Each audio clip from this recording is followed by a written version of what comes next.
रसराज रामे दीनो ममध्ये भवति शरणागतोऽस्मि।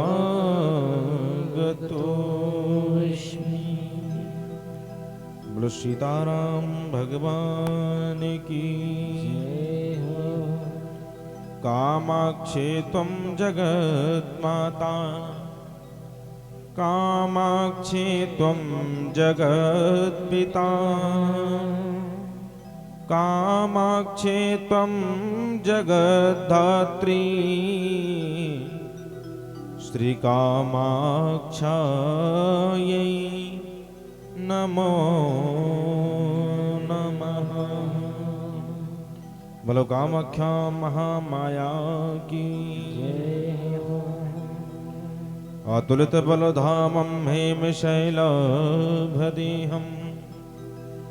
धनुजीवन कृशानं ज्ञानिनामाग्रगण्यं सकलगुणनिधानं वानराणामधीशं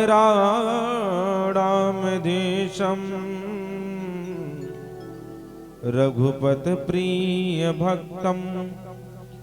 वातजातं नमामि। बलबजरंग बलवान की जय हो। अपने अपने घर की सबका हो को पी, तुम ही पीर सब घरन की, धन्य धन्य रघुवीर। जिनकी सेवा भाव से मुग्ध भये श्री राम, ऐसे श्री बजरंग को मेरा बारंबार प्रणाम। मेरा कोटि निकोटि प्रणाम। जय जय श्री राधा रमण, जय जय नवल किशोर, जय गोपी चित चोर प्रभु, जय जय माखन चोर, जय जय माखन चोर। बोलो राधा कृष्ण भगवान की जय हो। बंदहु श्री तुलसी चरण, जिनकी न्यो जग काज, कलि समाज बूढ़त लख्यों, प्रगट हो सप्त जहाज, प्रगट हो सप्त जहाज। बोलो श्रीमद् गोस्वामी तुलसीदास जी महाराज की जय हो। जगत नियंता जगदाधार परमात्मा परमेश्वर, आकारण करुणारुणालय परम पिता परमात्मा, मर्यादा के पावन मांगछांतरु, मर्यादा के पावन कल्पतरु, कलकुटल जीवन स्तारक, मर्यादा पुरुषोत्तम, परिपूर्णावतार का प्रथम पूर्ण अवतार भगवान श्री राघवेंद्र के पावन चरण में कोटि कोटि प्रणाम करते हुए द्वितीय पूर्णावतार लीला पुरुषोत्तम लीला अवतारी भगवान श्री रसिक राज राजेश्वर भगवान योगेश्वर कन्हैया माधव के श्री चरणों में कोटि कोटि वंदना करते हुए, नमन करते हुए प्रभु श्री राम के दिव्य पावन मंगमयी झांकी पावन प्रतिमूर्ति श्रीमद् रामचरितमानस भगवान को बारंबार प्रणाम करते हुए, बारंबार नमन करते हुए, जिनके चरण शरण में बैठ करके सप्त दिन हम लोग पावन चरित्रों का गुणानुवाद, रसानुवाद, रसास्वादन करेंगे। ऐसे श्री रामचरितमानस भगवान के एक एक चौपाइयों को क्रमशः बारंबार साष्टांग दंडवत विनय आलाप को प्राप्त करते हुए जगत कात्यायनी मां भगवती श्री कामाख्या महामाया के पावन चरण में कोटि कोटि प्रणाम करते हुए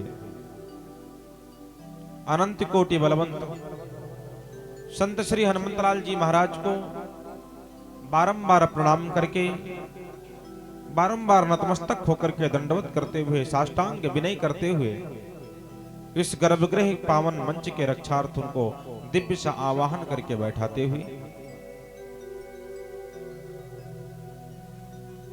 भगवान श्री भूत भावन की वंदना, तीर्थों के राजा, तीर्थों के मुकुट,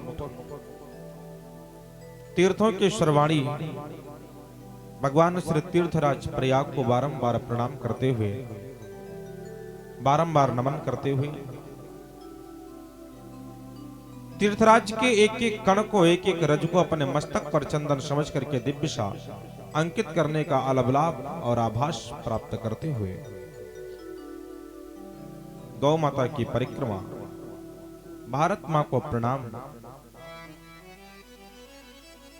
संत समाज की कोटि कोटि वंदन और जिनके चरण शरण में, जिनके पावन सानिध्य और पावन तत्वावधान में 5 दिन तक इस दास को भी श्री राम कथा गाने का शुभावसर प्राप्त हो रहा है या प्राप्त हुआ। ऐसे श्री बड़े ही पुनीत स्वामी श्री वल्लभानंद जी महाराज के पावन चरण में कोटि कोटि प्रणाम करते हुए, नमन करते हुए और अधिक समय न लेकर के सीधे प्रभु की इस पावन कथा में जुड़ने का प्रयास हम सब लोग एक साथ में मिलकर के करें, क्योंकि संतों ने कहा है कि सतगुरु हम सोरीझ कर कहो एक प्रसंग,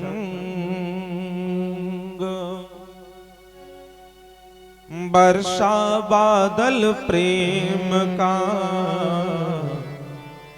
भीग गया सब अंग। सतगुरु जब प्रसन्न होते हैं, जब नारायण प्रसन्न होता है तो ऐसी बरसात को करता है कि हमको आपको हमारे नेत्र के सामने हरियाली दिखाई पड़ती है। लेकिन जब सतगुरु प्रसन्न हो जाता है, जब कोई संत प्रसन्न हो जाता है, जब कोई महापुरुष, कोई संतत्व, कोई विद्वत्त प्रसन्न हो जाता है, तब हमारे वेद कहते हैं वो ऐसी बरसात करता है कि सामने रस रूपी वर्षा, रस रूपी अमृत रूपी बरसात होनी शुरू हो जाती है और हम आप उसी में गोता लगाना शुरू कर देते हैं। तो श्री गोस्वामी जी कहते हैं कि भैया संतों ने कहा है कि एक घड़ी आधी घड़ी, आधी में पुनियाद, तुलसी संगत संत की कटहि कोटि अपराध। एक घड़ी आधी घड़ी, आधी में पुनियाद है, तुलसी संगत संत की कटहि कोटि अपराध। हमारे संत कहते हैं कि भैया यदि एक क्षण का भी सत्संग मिल गया ना तो जीवन सुलभ हो जाएगा, जीवन सफल हो जाएगा, जीवन जो मिला है ये सार्थक हो जाएगा। तो हम लोग उसी जीवन को क्षणभंग निष्ठम, ये जो एकदम बेकार सा, एकदम बेकार मानव का तन प्राप्त हुआ है, उसी को थोड़ा सा सुलभ बनाने में, उसी को थोड़ा सा सक्षम बनाने में और उसी को थोड़ा सा सुंदर बनाने में लगे। तो बोले सुंदर बनेगा कैसे? तो हमारे संतों ने कहा कि जब ये कर्ण के मूल, कर्ण के छिद्र राम जी की कथा को सुनेंगे, राम जी की कथा को गाएंगे, तभी व्यक्ति का जीवन संपन्न हो पाएगा। क्यों? क्योंकि श्रवण रंध्र अहि भवन समान। ये जो कान के छेद है ना, ये अहि माने सर्प, भवन माने घर, ये सर्प के घर बन जाते। बोले कब? कहा राम कथा जिमि सुने ही न कोई। जिन्होंने अपने कर्णमूल में राम जी की कथा को नहीं सुना, यदि उनका जीवन बिना कथा के व्यतीत हो गया तो हमारे संत कहते हैं ये कान जो है ये सर्प का घर बन जाया करता है। तो हम लोग उन्हीं की पावन दिव्य कथा को श्रवण करने के लिए आगे बढ़ रहे हैं। तो बोले कथा में प्रवेश करें, कथा में हम बैठे, कथा को श्रवण करें, उसके पूर्व अपने तन को, मन को, वाणी को, तीनों को पवित्र करें। क्योंकि शरीर के भीतर कुछ चोर होते हैं जो घुस करके बैठे रहते हैं और ये राम जी की कथा को सुनने नहीं देते। बोले चोर कौन से हैं? तुम्हारे संतों ने कहा काम, क्रोध, मद, लोभ और मातशरी। ये पंच माया रूपी चोर एक ऐसे चोर हैं जो ना तो स्वयं राम का नाम लेते हैं और ना तो हमको आपको लेने देते हैं। शरीर के भीतर या तो राम बैठेगा या तो काम बैठेगा, हमारे संतों ने बताया। और विद्वत जनों ने कहा कि यदि बैठाना है तो राम को बैठाओ, काम को नहीं। जब मैं था तब हरि नहीं, अब हरि है मैं ना। प्रेम गली अति साकरी, तामे दो ना समाए। संतों ने कहा भैया ना इतना शकरा गली है, इतनी शकरी गली है कि इसमें दो नहीं। जब मैं था तब हरि नहीं, अब हरि है मैं नाए। शरीर के भीतर जब तक मैं था, मैं माने अहंकार, तब तक नारायण नहीं बैठा, हरि नहीं बैठा। और जब हरि बैठ गया तो अहंकार नहीं है।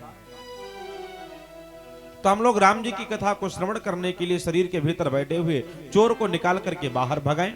बोले चोर भगेंगे कैसे? तो गोस्वामी जी ने बड़ी सुंदर उपाय बताई है। बाबा जी कहते हैं भैया कि राम कथा सुंदर करतारी,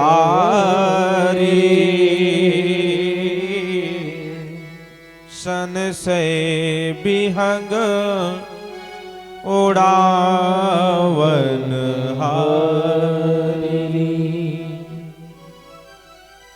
राम जी के कथा को श्रवण करने के लिए सबसे पहले गोस्वामी जी ने बताया कि राम कथा सुंदर कर तारी, सन से विहंग उड़ावन हारी। पहले राम जी के नाम को ताली बजा करके गाया जाए। बोले इससे क्या होगा? बोले सन से विहंग, जो संशय रूपी पंक्षी बैठे हैं ना, काम, क्रोध, मद, लोभ और मातशरी, ये निकल करके भग जाएंगे।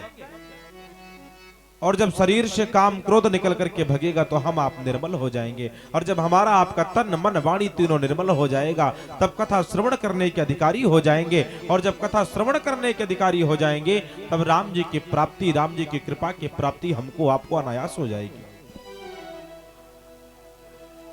क्योंकि समस्या के समाधान के तीन ही मूल कारण हैं। व्यक्ति के जीवन में समस्याएं आती ये तय है। किसी ने बड़ी सुंदर बात बताई कि सच है कि मुसीबत आती है पर कायर को दहलाती है। सूरमा नहीं विचलित होते, क्षण एक नहीं धीरज खोते। व्यक्ति के जीवन में संकट, व्यक्ति के जीवन में समस्याएं ये तो अनायास आती हैं, लेकिन समस्या से निदान क्या है, समस्या से मुक्ति का उपाय क्या है, हम लोग इस पर विचार करें, हम लोग इस पर मंथन करें। तो हमारे संतों ने बताया, बोले भैया समस्या से मुक्ति की केवल एक ही कारण, एक ही उपाय है। बोले कौन? कहा राम। हमको आपको गहरे संकट से निकालने के मार्ग केवल राम है। पहले मुक्ति के उपाय राम। राम जी के शरण में चले जाएं, राम जी के मंदिर में जाकर के शरणागति को प्राप्त कर लें। यदि वो नहीं हो पा रहा तो बोले तो का कोई संत पुरुष मिल जाए और संत की कृपा से राम जी की कृपा हो जाए। का पहला उपाय है राम, यदि राम नहीं मिला तो दूसरा उपाय है राम जी की कृपा। और बोले यदि राम जी की कृपा भी नहीं मिली कोई संत पुरुष भी नहीं मिला तो संतों ने बड़ी सुंदर बात बताई। बोले भैया फिर तीसरा उपाय है राम जी की कथा। पहला उपाय है राम, दूसरा उपाय है राम जी की कृपा और तीसरा उपाय है राम जी की कथा। और जिस व्यक्ति को व्यक्ति के जीवन में तीनों नहीं मिले तो उसका जो जीवन है ये भर गया है व्यथा से। जिसके जीवन में मिली ना कथा उसका जीवन सर्वथा भरे हुए हैं व्यथा। हम आप राम जी की कथा में प्रवेश करें, उसके पूर्व राम जी की कृपा को प्राप्त करने के लिए 2 बार राम जी के नाम का रसास्वादन करें, इनके नाम का गायन करें, ताकि शरीर के भीतर बैठे हुए मल निकल करके बाहर।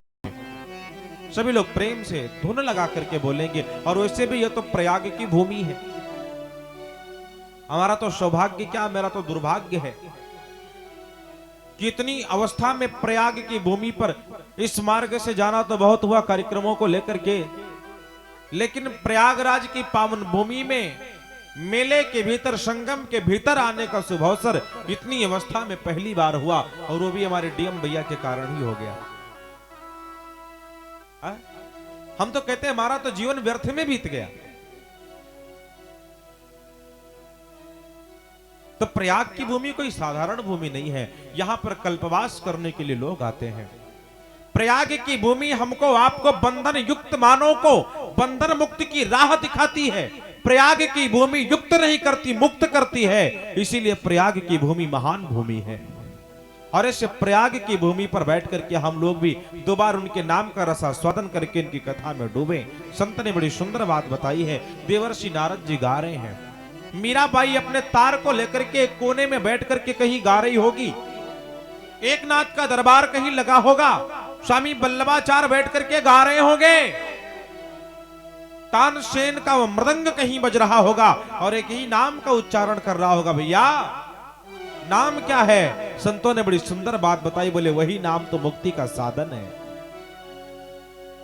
जय सिया राम, जय जय सिया राम, जय सिया राम, जय जय सिया राम। एक नाम जय सिया राम, जय जय सिया राम, जय सिया राम, जय जय सिया राम, जय सिया राम, जय जय सिया राम, जय सिया राम, जय जय सिया राम, जय सिया राम, जय जय सिया राम, जय सिया राम, जय जय सिया राम, जय सिया राम, जय जय सिया राम, जय सिया राम, जय जय सिया राम। मंगल भवनिया मंगल हारी, मंगल भवनिया मंगल हारी, प्रभु दशरथ अजिर बिहारी, प्रभु दशरथ अजिर बिहारी, प्रभु दशरथ अजिर बिहारी। जय सिया राम, जय जय सिया राम, जय सिया राम, जय जय सिया राम, जय सिया राम, जय जय सिया राम, जय सिया राम, जय जय सिया राम, ओ जय सिया राम, जय जय सिया राम,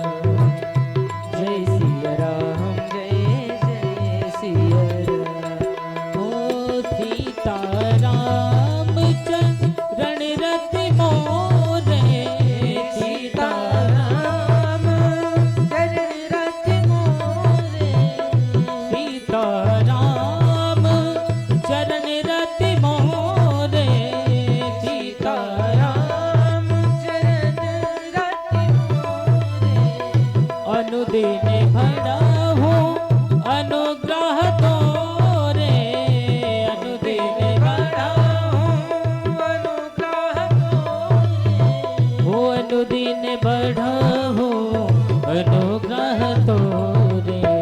जय सिया राम जय जय सिया राम, जय सिया राम जय जय सिया राम, ओ जय सिया राम जय जय सिया राम, जय सिया राम जय जय सिया राम, जय सिया राम जय जय सिया राम, ओ जय सिया राम जय जय सिया राम, जय सिया राम जय जय सिया राम, जय सिया राम जय जय सिया राम, जय सिया राम जय जय सिया राम, जय सिया राम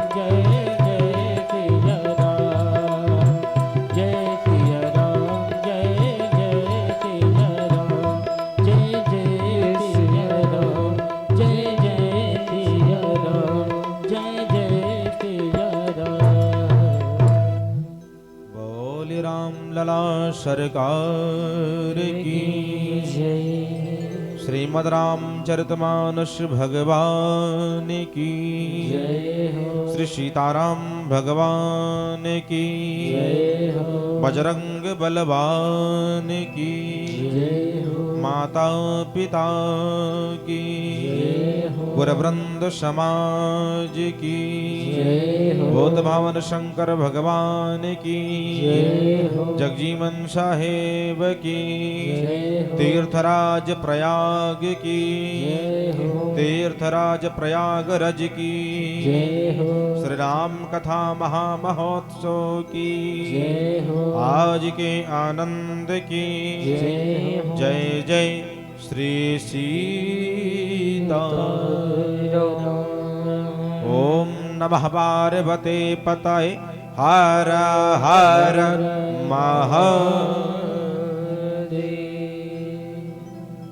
बाबू हमारे और आपके बीच में एक आध्यात्मिक वातावरण बन गया। हम और आप कथा श्रवण करने और करवाने के लायक हो गए, क्योंकि राम कथा सुनने के लिए भी पहले अधिकारी बना जाता है।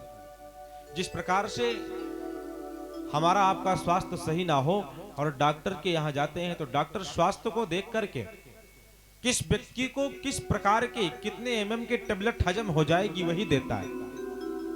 तो हमारा आपका भी जब स्वास्थ्य सही नहीं होता तभी राम जी की शरण में आते हैं। और स्वास्थ्य कभी भी सही नहीं होता। बोले क्यों? कहा व्यक्ति का जन्म ही केवल राम जी की कथा के लिए हुआ है, और जितनी क्षण वो राम जी की कथा से दूर रहेगा उतने क्षण वो अस्वस्थ रहेगा। बोले कैसे? तो कहा यदि राम जी की कथा से दूर रहेगा तो संसार के झंझावातों में फंसा रहेगा। तो हम आप अब अधिकारी बन पाए हैं। और गोस्वामी जी भी कहते हैं यह न कही सठ ही हठ सील। जब तक व्यक्ति के शरीर के भीतर हठबाध्यता बैठी हो, संसार के प्रति, व्यवहार के प्रति, परिवार के प्रति, तब तक ये राम कथा सुना नहीं जाता। राम कथा के ते अधिकारी हर व्यक्ति नहीं। बोले कौन? कहा जिनका हसत संगति अति प्यारी। ये राम कथा का अधिकारी वही है जिनको सत्संगति ज्यादा प्रिय लगती है। अच्छा एक बात मैं आपको और बताऊं, राम जी की कथा ही एक ऐसी कथा है, धर्म का मार्ग ही एक ऐसा मार्ग है जहां पर आने में एक दो नहीं अनेकों बाधाएं। अभी किसी व्यक्ति को अपने घर से उठ करके सिनेमा हॉल तक जाना हो, कोई बाधा नहीं। महल से बाहर निकलेगा, उसको गाड़ियां मिलेगी, बैठ के चला जाएगा। घर से निकल करके शॉपिंग करने के लिए मॉल तक जाना हो, कोई बाधा नहीं, निर्विघ्न है। निकल करके टैक्सी पे बैठे, गाड़ी पे बैठे, चले गए। लेकिन धर्म का मार्ग एक ऐसा मार्ग है कि इस मार्ग तक आने में कई कठिनाई है, कई बाधाएं हैं। यही सर आवत अति कठिनाई, कई कठिनाई है। तो बोले आता कौन है? तो संतों ने कहा वही तो मैं बताना चाह रहा हूं। यहां पर वही आता जिसको ये बुलाते हैं राम कृपा बिनु आई न जाई। राम जी की कथा तक बिना राम जी की कृपा से कोई आ नहीं पाता, और राम जी को जान भी वही पाता जिसको राम जी जन्माते हैं। सोई जानत जही देत जनाई, जानत तुम ही होई जाई। जानता भी वही है जिसको हमारे राम जी सरकार जन्माते हैं, और यदि जान गया ना तो वो साधारण नर नहीं होता, वो नारायण के जाकर के परिकर के रूप में समाहित हो जाता है। राम जी की कथा बड़ी दुर्लभ कथा है, और उन्हीं राम जी की चर्चा को गाने के लिए 5 दिन की छोटी एकदम सूक्ष्म अवधि में हम लोग आकर के बैठे हैं, एकदम थोड़े समय में। भाई राम जी की कथा तो बड़ी अपार है। हरि अनंत हरि कथा अनंता, कहि सुनहि बहु विधि सब संता। नीतियों को यदि हम स्मरण करें, स्मृतियों को श्रवण करें, तो हमारे संतों ने संकेत किया है कि नारायण का तो कोई पार है। यदि कोई नारायण के छोर को समझना चाहे, जानना चाहे, तो उसका तो कोई ना कोई पार है, लेकिन राम जी की कथा का कोई पार नहीं है। हरि अनंत बताया गया, लेकिन कथा अनंता। राम जी की कथा बड़ी अनंत बताई गई। राम जी की कथा का कोई पार नहीं है। और उन्हीं राम जी की कथा को गाने के लिए हम लोग छोटे से 5 दिन की अवधि में बैठे। तो गोस्वामी जी ने कहा 5 दिन में होगा क्या? तो बड़े भाव से संतों ने कहा, बोले भैया जो भी हो जाएगा ना वो मेरे राम जी के लिए बहुत है। क्यों? क्योंकि राम जी तो क्यों लेके क्षण के लिए मांगते हैं, एक क्षण मांगता, ज्यादा नहीं, 1 मिनट मांगता है बस। एक घड़ी आधी घड़ी आधी में पुनिया, मेरे राम जी कहते एक घड़ी नहीं मिल पाया, बोले आधी घड़ी, बोले वो भी ना मिल पाया तो कहा आधी में पुनियाद, आधी में भी आधा दे दिया जाए, उतना भी हमारे राम जी के लिए बहुत है। तो राम जी की कथा यहां पर हम लोग 5 दिन बैठ करके प्रयाग की पावन भूमि पर गाएंगे। श्री गोस्वामी जी रामचरितमानस को आरंभ करते हैं, और आरंभ करते हैं उसके पहले एक नाम देते हैं। नाम क्या दिया? कहा श्री रामचरितमानस। अच्छा, रामचरितमानस को हम श्रवण करने के लिए आगे बढ़े, उसके पहले यही जान लें कि रामचरितमानस है क्या। श्री, अच्छा श्री भी बड़ा विचित्र शब्द है। श्री प्रत्येक व्यक्ति लगाना चाहता है। नर भी चाहता कि मेरे नाम के आगे श्री लगे, नारायण भी चाहता कि मेरे नाम के आगे श्री लगे, देव भी चाहते कि मेरे नाम के आगे श्री लगे, गंधर्व भी चाहते, राक्षस भी चाहता कि मेरे नाम के आगे श्री लगे। ये श्री बड़ा विचित्र शब्द है। अच्छा, श्री की व्याख्या यदि लिया जाए तो पूज्य पादों ने बड़ी सुंदर व्याख्या किया है। और फिर प्रयाग की भूमि के लिए तो क्या कहना, प्रयाग की भूमि में श्री की केवल एक ही व्याख्या है कि जहां पर हमारे हनुमान जी पड़े हो, हनुमान जी का जहां पर छत्र छाया बनी हो, और जिस प्रयाग से होकर के हमारे राम जी माता जानकी के साथ में गमन किए हो, उस प्रयाग की भूमि में श्री की केवल एक ही व्याख्या है। श्री माने सीधे भक्ति, और भक्ति माने सीता, सीता माने जानकी। श्रीमद् रामचरितमानस में श्री की व्याख्या जानकी से है। प्रयाग की भूमि में जानकी है श्री। और राम जी का नाम तो बड़ा छोटा है। सीकरते त्रैलोक सुपासी, श्रवण मात्र से त्रैलोक को सुख मिल जाता है। नाम तो बड़ा छोटा है, लेकिन राम जी के नाम की गुणवत्ता बहुत बड़ी है। राम जी के नाम का जैसा दूसरा नाम कोई नहीं मिला। इसीलिए कवियों ने भी गाया है कि राजे भी देखे महाराजे भी देखे, लेकिन राम जैसा कोई राजा न देखा, मेरे राम जैसा कोई राजा न देखा। राम अपने आप में अद्वैत पुरुष है, राम जैसा न कोई हुआ है और न तो कोई हो पाएगा। राम अविरल है, राम अद्वैत है, राम अद्वितीय है, राम अकाट्य है, राम है,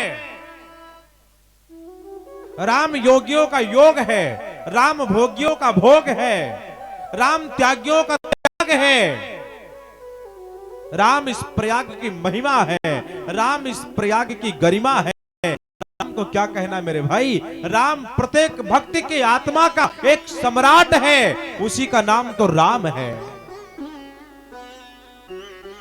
और मानस बोले श्री हो गई भगवती माता जानकी और राम हो गए हमारे हृदय के सम्राट। अब आगे शब्द आता है मानस का। बोले मानस कौन है? तो गोस्वामी जी ने बड़ी सुंदर बात बताई। बोले मानस की यहां पर दो अर्थ मिलेंगे।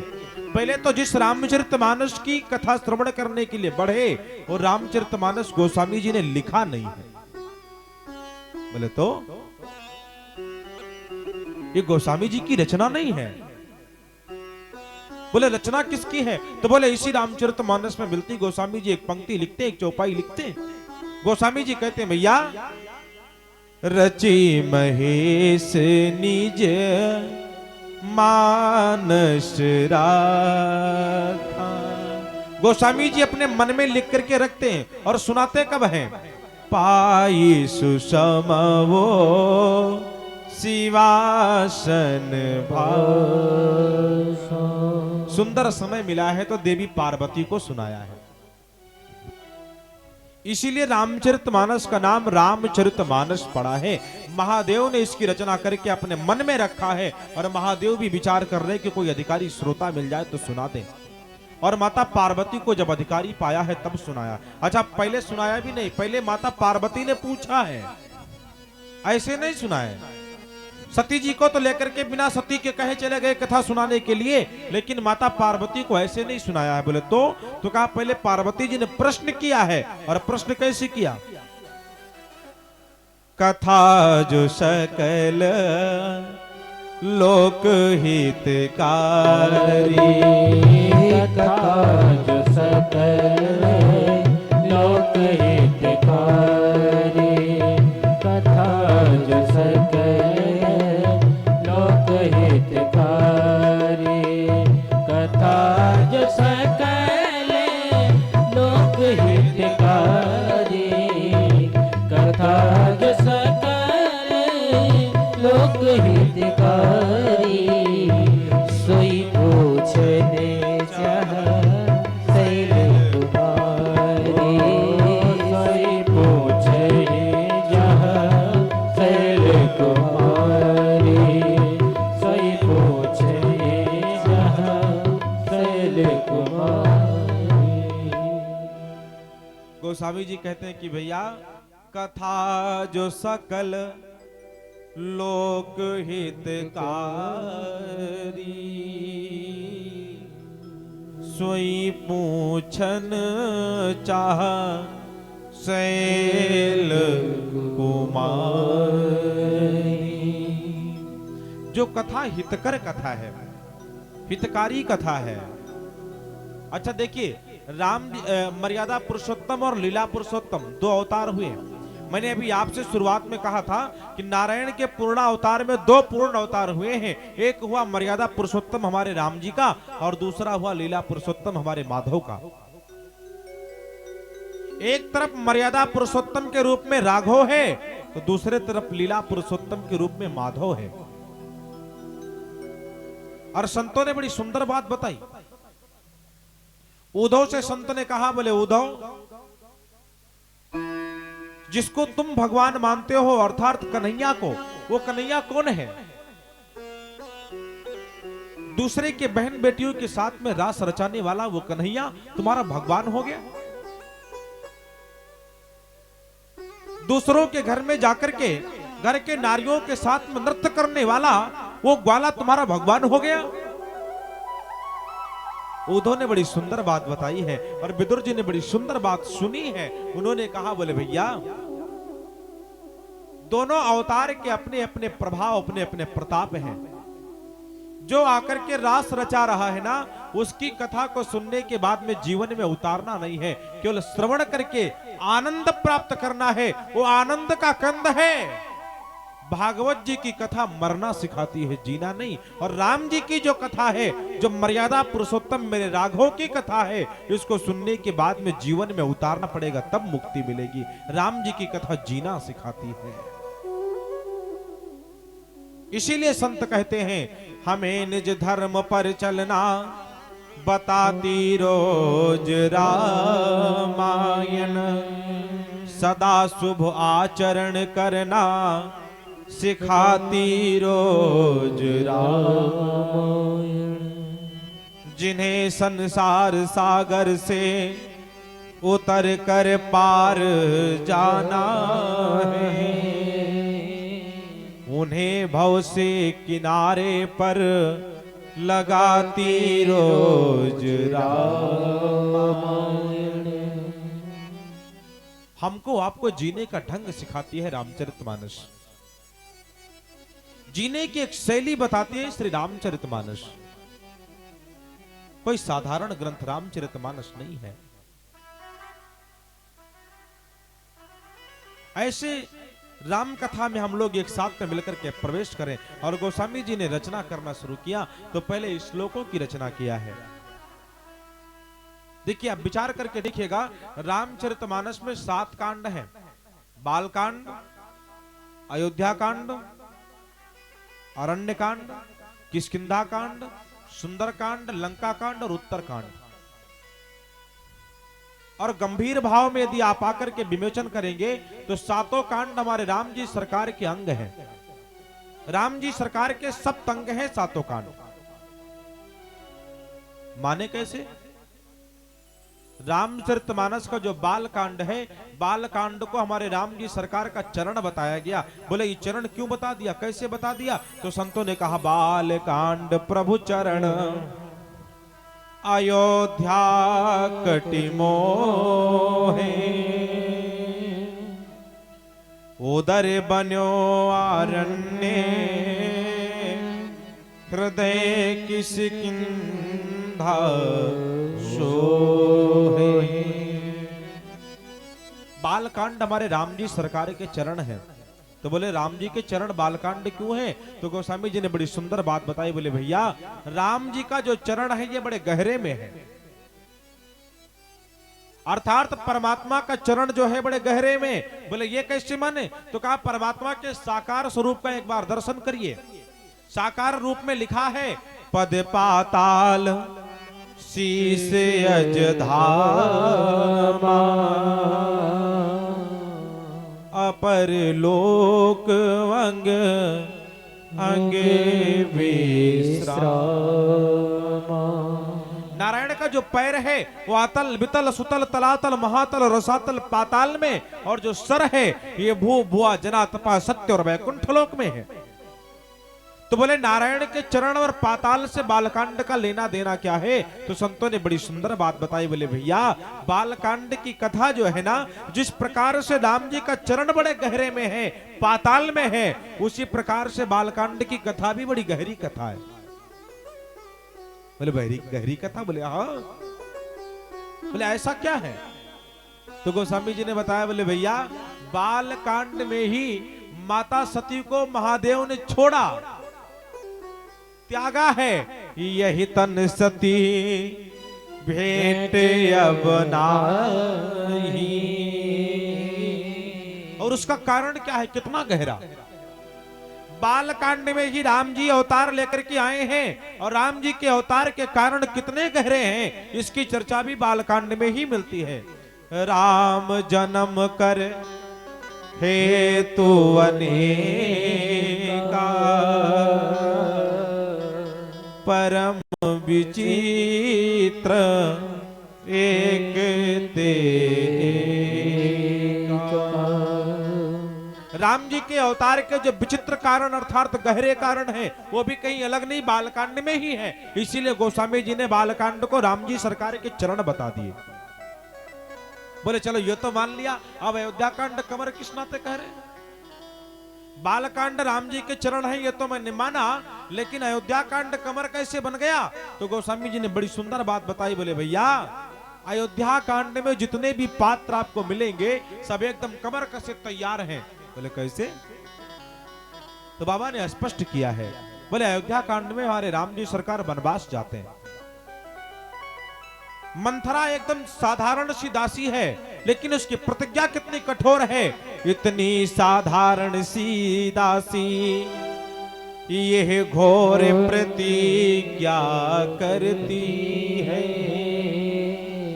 तक था ही पलटूंगी सारा वो घोर प्रतिज्ञा करती है।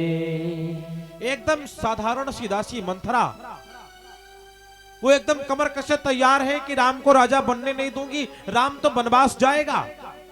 दूसरे तरफ माता कैकेयी, दशरथ जी ने कहा कैकेयी राम को वनवास मत भेजो, राम को इसी अयोध्या में किसी किनारे झोपड़ी बनवा दूंगा, वहां रहेगा। लेकिन कैकेयी ने कहा नहीं, होत प्रात नृपराज यदि गए नहीं बनवास,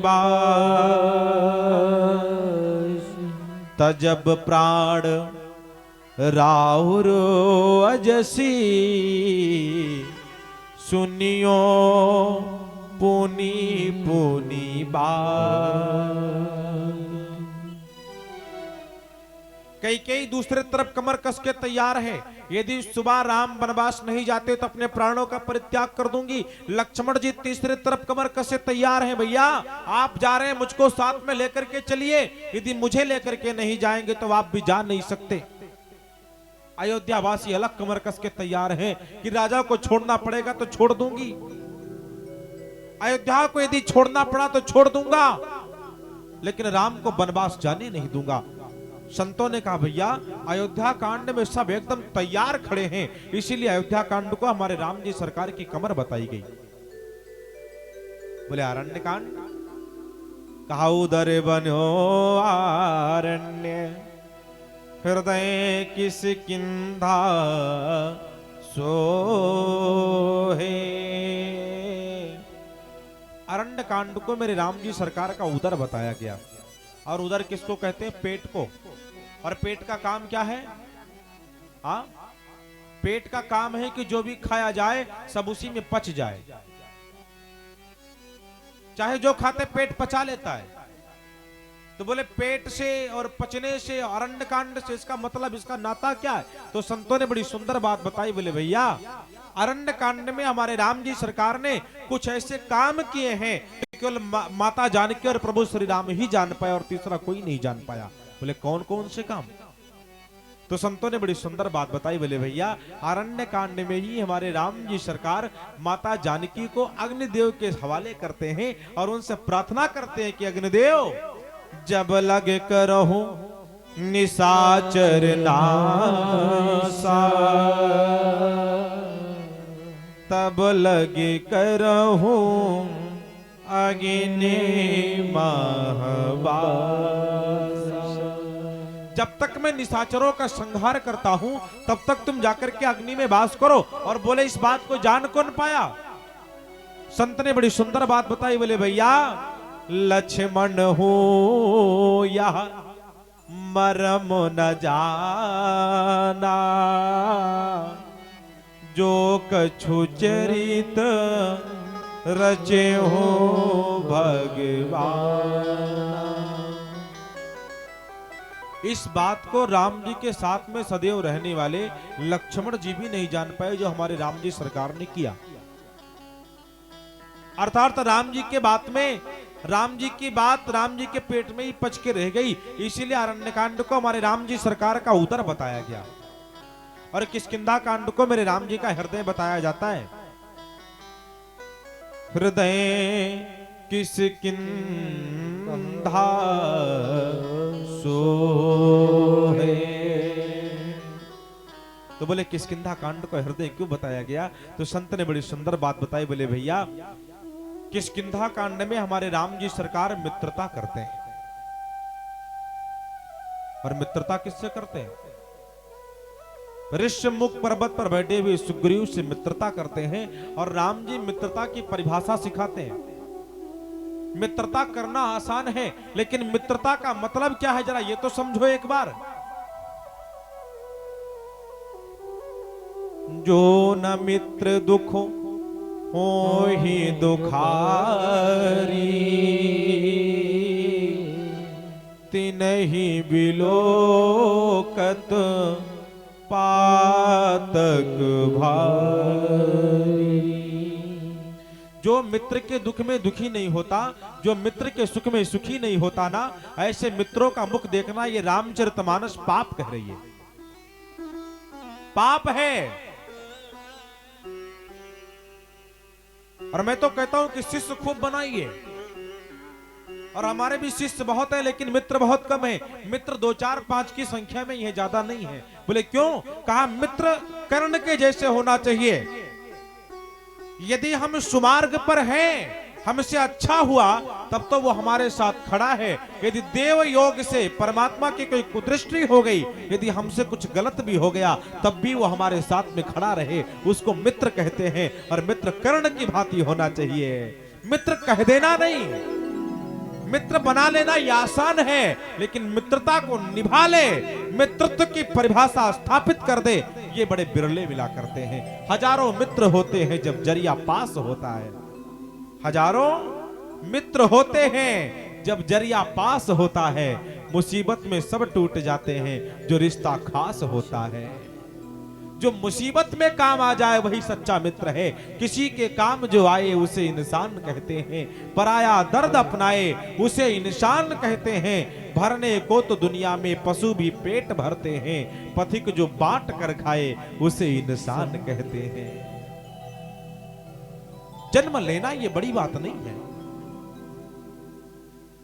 गोस्वामी जी ने कहा भैया बाल कांड में गहरी कथा, इसलिए राम जी के चरण हैं। अयोध्या कांड में सब एकदम तैयार हैं, इसलिए अयोध्या कांड हमारे राम जी सरकार की कमर है। और अरण्य कांड में राम जी ने जो लीला किया कोई जान नहीं पाया, इसलिए अरण्य कांड हमारे राम जी सरकार का उदर है। और किष्किंधा कांड में मित्रता करते हैं। और हमारे राम जी कहते हैं कि मैं जिसको चाहता हूं ना, उसको हृदय से चाहता हूं।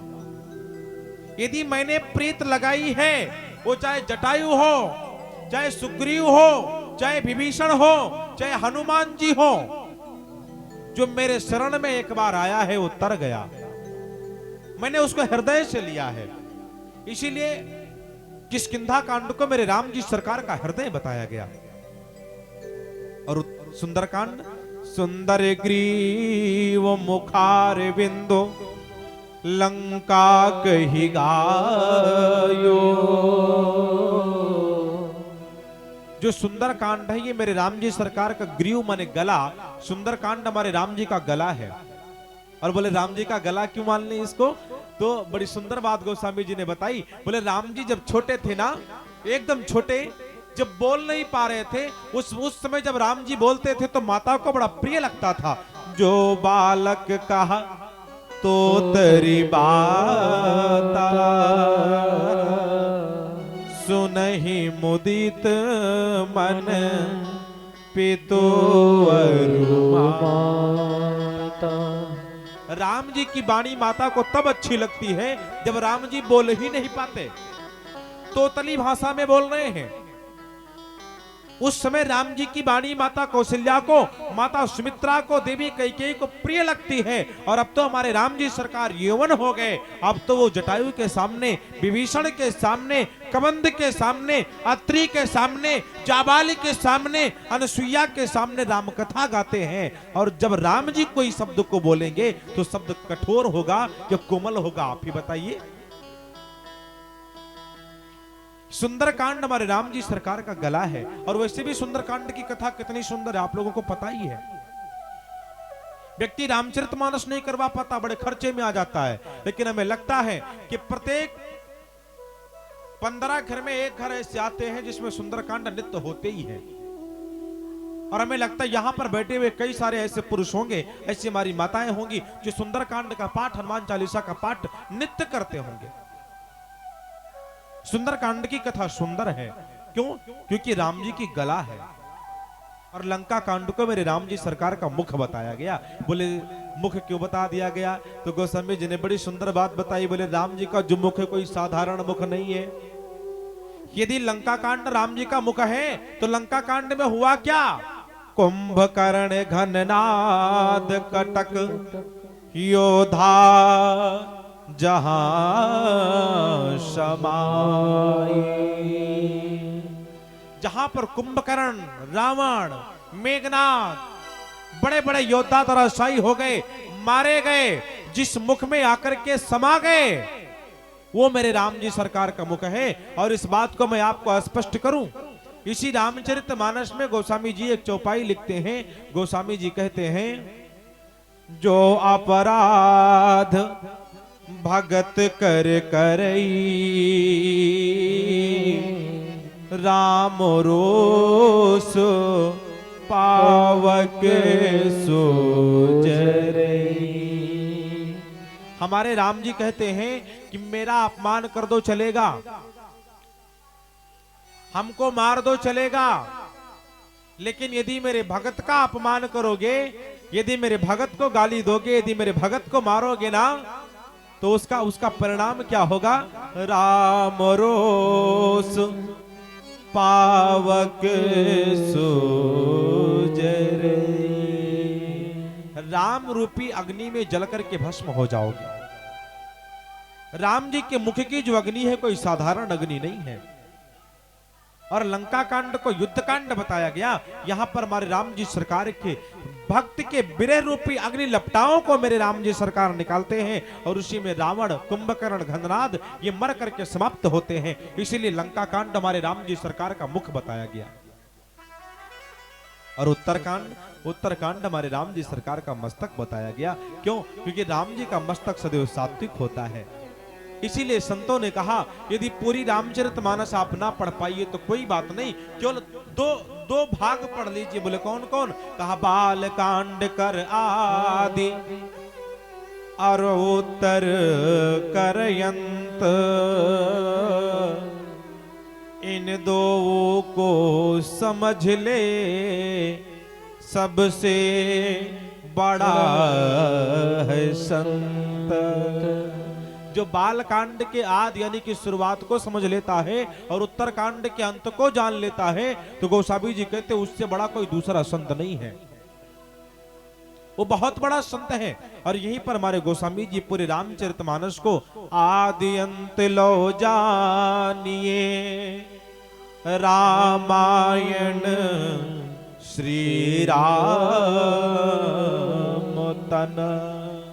पूरे रामचरितमानस को आदि से लेकर के अंत तक गोस्वामी जी ने राम जी सरकार का विग्रह बताया गया, राम जी सरकार के चरण बताए हैं। और उन्हीं राम जी सरकार के विग्रह की गाथा श्रवण करने के लिए हम सब लोग चल रहे हैं। गोस्वामी जी ने सबसे पहले वंदना किया है। देखिए समय एकदम सूक्ष्म है, इसलिए हम लोग सीधे इनकी कथा में जुड़ेंगे। गोस्वामी जी ने पहले वंदना किया है। अच्छा, वंदना का भी अपने जीवन में बड़ा महत्व है, प्रणाम का अपने जीवन में बड़ा महत्व है। और जहां तक मुझे लगता है कि व्यक्ति को व्यक्ति के जीवन में प्रणाम करना चाहिए। क्यों? क्योंकि प्रणाम करने के बाद एक परिणाम जिसकी प्रतीक्षा करते करते युग बीत जाते हैं, युग युगांतर का अंधेरा आ जाता है, जीवन व्यतीत हो जाते हैं, लेकिन एक परिणाम नहीं मिल पाता। उसी परिणाम की यदि चाह आपको है तो आप प्रणाम करना सीख जाइए। एक प्रणाम हजारों परिणाम को बदल दिया करते हैं। एक प्रणाम, केवल प्रणाम करिए बस। गोस्वामी जी ने भी प्रणाम किया है, और प्रणाम गोस्वामी जी का प्रणाम, गोस्वामी जी की वंदना तो बड़ी अद्वितीय वंदना है। भागवत जी को आप सुनेंगे तो भागवत जी में केवल एक ही वंदन किया गया, सत्यम परम धीमहि। भागवत जी में केवल सत्य की वंदना की गई है, केवल सत्य की वंदना। और रामचरितमानस में गोस्वामी जी ने केवल सत्य की वंदना नहीं किया, रामचरितमानस में गोस्वामी जी ने पूरे जगत की वंदना किया है। जलचर थलचर नभचर नाना, जे जड़ चेतन जीव जहाना। गोस्वामी जी ने संतों को तो छोड़िए, जलचर थलचर नभचर नाना, जो जल में तैरने वाले जीव हैं उनकी भी वंदना कर रहे हैं, जो पृथ्वी पर चलने वाले जीव हैं उनकी भी वंदना कर रहे हैं, और जो नभ में आकाश में उड़ने वाले जीव हैं उनकी भी वंदना कर रहे हैं। चोरों की वंदना किया है, जुआरियों की वंदना किया है, लंपटों की वंदना किया है, गुरुदेव की वंदना किया है। बंदहु श्री गुरु पद नख ज्योति, सुमिरत दीपे दृष्ट ही होती। गोस्वामी जी ने गुरु की वंदना किया है, और गुरु की वंदना में गुरु की वंदना के साथ साथ गुरुदेव के चरण के नखों की वंदना किया।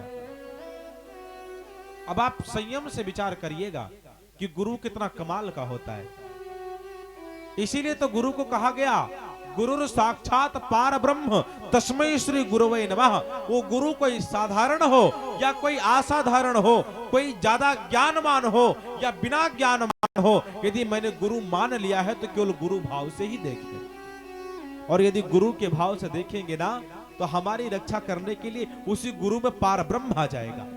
क्यों? क्योंकि इस जगत में केवल भाव प्रधान है, बस केवल भाव। भाव कुभाव अनखयाल सो,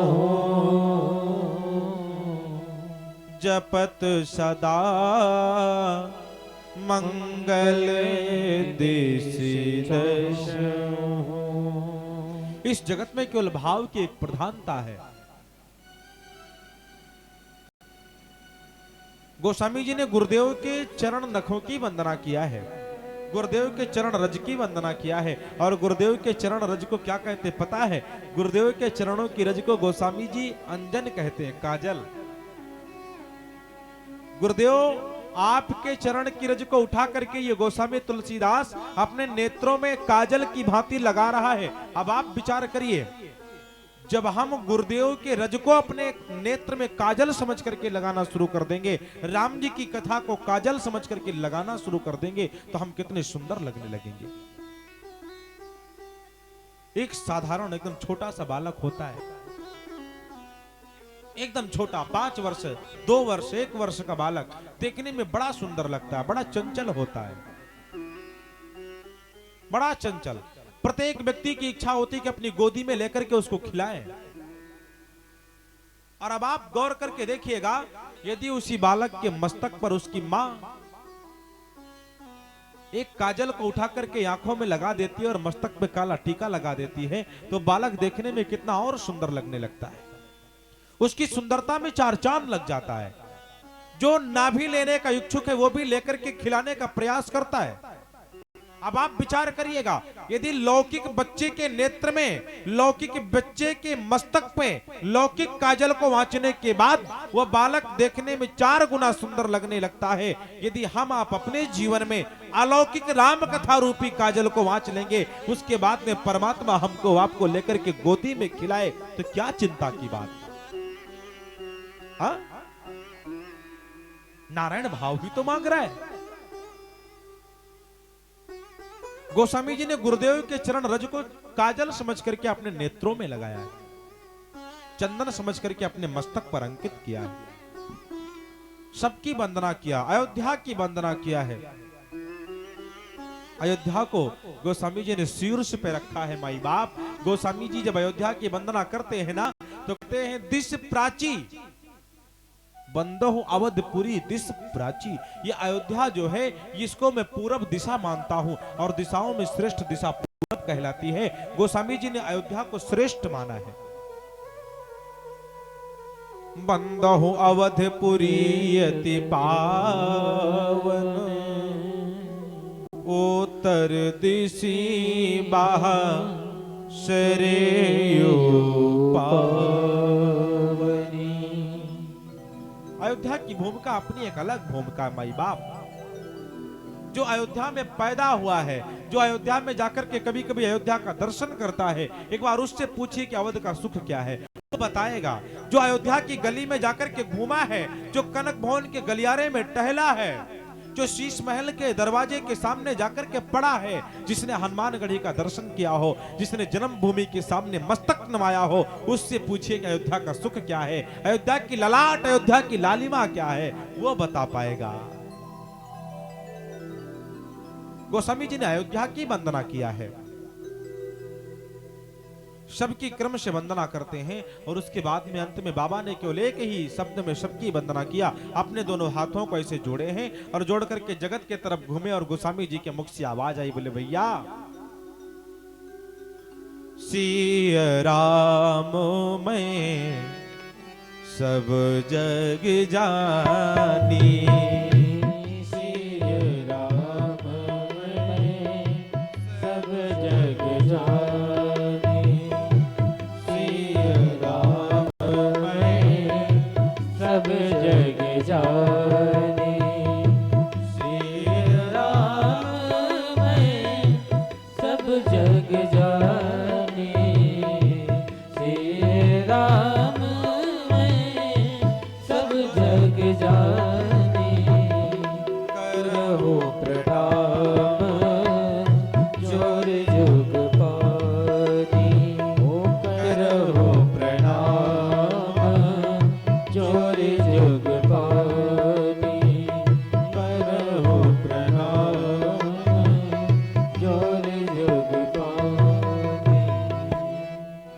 गोस्वामी जी ने एक ही साथ में सबकी वंदना कर लिया। बोले भैया कहां तक वंदना के क्रम को आगे बढ़ाऊं, जितनी बार मेरे नेत्र जिनको देखेंगे उन्हीं के भीतर राम जी का साकार होना शुरू हो जाएगा, इसलिए एक ही साथ में सबकी वंदना किया है।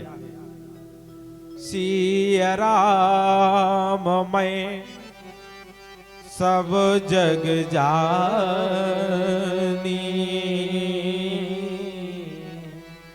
करहु प्रणाम जोरी जुग पानी। पूरे जगत की वंदना प्रभु श्री राम और माता जानकी समझ के किया है। और एक बात तो मेरे समझ में आती है, वर्तमान युग जो चल रहा है, आज का युग, हमारा आपका जीवन कलह से भरा पड़ा है। और उसका कारण क्या है पता है? हमने और आपने जो रामचरितमानस में गोस्वामी जी ने वंदना किया है उसको जाना ही नहीं है। आज हमारे नेत्र एक दूसरे को बैरी समझते हैं, शत्रु समझते हैं। एक बार गोस्वामी जी के भाव में आकर के गोस्वामी जी के भाव को समझिएगा। हमारे ये नेत्र जब दूसरे के तन में सीताराम के दर्शन करने शुरू कर देंगे माई बाप, उसी दिन से व्यक्ति के जीवन से कलह दूर हो जाएंगे, उसी दिन से व्यक्ति के जीवन में संकट नहीं आएंगे, संकटों से मुक्ति मिल जाएगी। जब ये नेत्र सीताराम प्रभु श्री राम और माता जानकी का दर्शन करना शुरू कर देंगे। बुजुर्ग मिल गया तो दशरथ है, मेरे समान कोई युवा मिल गया तो राम है, मेरी कोई बहन दिखाई पड़ गई माता जानकी हो सकती है, राधा हो सकती है, कोई मां कौशल्या हो सकती है। और जब मन के विचारों में ये आ जाएगा, उसी दिन से हमारे आपके जीवन से संकट दूर भग जाएगा। गोस्वामी जी ने सबकी वंदना किया पूरे जगत की, और जगत को एक साथ में जोड़ा है। गोस्वामी जी के नेत्र में ना तो कोई बड़ा है ना तो कोई छोटा है, ना तो कोई उच्च शिखर पे बैठा है और ना तो कोई नीचे। गोस्वामी जी ने सबकी वंदना किया है, वो चाहे नर हो चाहे कोई दूसरा अंड सुजज पंडज कोई जीव हो, सबको गोस्वामी जी एक ही भाव में देखते हैं। सिया राम मैं सब जग जानी। कोई धनवान आता हुआ दिखाई पड़ा ना, तो गोस्वामी जी ने देखा कि उसके भीतर सीताराम बैठे हैं। तब तक मुड़ करके पीछे देखा तो एक फकीर चला आ रहा है, फटे वस्त्रों को पहन करके, बगल में फटी झोली को लटकाए। जब उधर दृष्टि गई तो क्या दिखाई पड़ा? उसमें भी राम बैठा है, इसमें भी राम बैठा है। हमें लगता है कि सचराचर में मेरा राम बैठा है। इसीलिए मैं कहता हूं कि आराम की तलब है तो एक काम कर, आराम की शरण में राम राम कर। सच्चा आराम तो यही है माई बाप, मिलता है सच्चा सुख केवल भगवान तुम्हारे चरणों में। यही विनती है पल छिन छिन की, रहे ध्यान तुम्हारे चरणों। हमारे जीवन का एक एक क्षण, हमारे जीवन का एक एक मिनट हमारे राघव के चरण में जाकर के बंध जाए, मैं ये कामना करता हूं। श्री गोस्वामी जी ने सबकी वंदना किया है और सबकी वंदना करते करते करते करते उठ के कथा के पास में बैठे और कथा को गाना शुरू किया। और गोस्वामी जी ने यहीं से शुरू किया है और हम आप भी कथा में प्रवेश करें उसके पूर्व 5 दिन के पूरी कथा का एक सार बना ले और सार के रूप में एक चौपाई को रख ले। चौपाई क्या है? भव सागर चाह पार जो पावा, भव सागर चाह पार जो पावा, भव सागर चाह पार जो पावा, भव सागर चाह पार जो पावा, भव सागर चाह पार जो पावा। कथा कह दृढ़ नावन, राम कथा कह दृढ़ नावन, राम कथा कह दृढ़ नावन। श्री गोस्वामी जी कहते हैं भैया, भव सागर चाह पार जो पावा, राम कथा ता कहा दृढ़ नावा। जो भवसागर से पार जाना चाहता है, यदि भवसागर से पार जाने की इच्छा है तो एकमात्र उपाय है राम जी की कथा। अच्छा, भवसागर से कोई ऐसे बिना नौका के कोई पार भी नहीं हो सकता? कोई हो सकता क्या? भवसागर की बात तो आप छोड़िए, हम लोग प्रयाग की पावन भूमि पर बैठे, बगल में माता गंगा है। कोई गंगा बिना नौका के पार करके दिखा दे, मैं मान जाऊंगा भवसागर से पार हो जाएगा। कोई है क्या? नहीं है। हाँ, कोई तैराक हो जो तैर करके जाएगा, लेकिन तैराक से भी शिक्षा लीजिए। तैराक यदि कलयुग में एक माता गंगा को पार करके उस पार जा रहा है, तो मानो तैराक भी एक संकेत कर रहा, भैया जिस प्रकार से मैंने गंगा को पार करने के लिए हाथ पांव चलाने वाले तैरने की विद्या को सीखा है, तुमको भी जगत को पार करने के लिए राम कथा रूपी तैराक को सीखना पड़ेगा।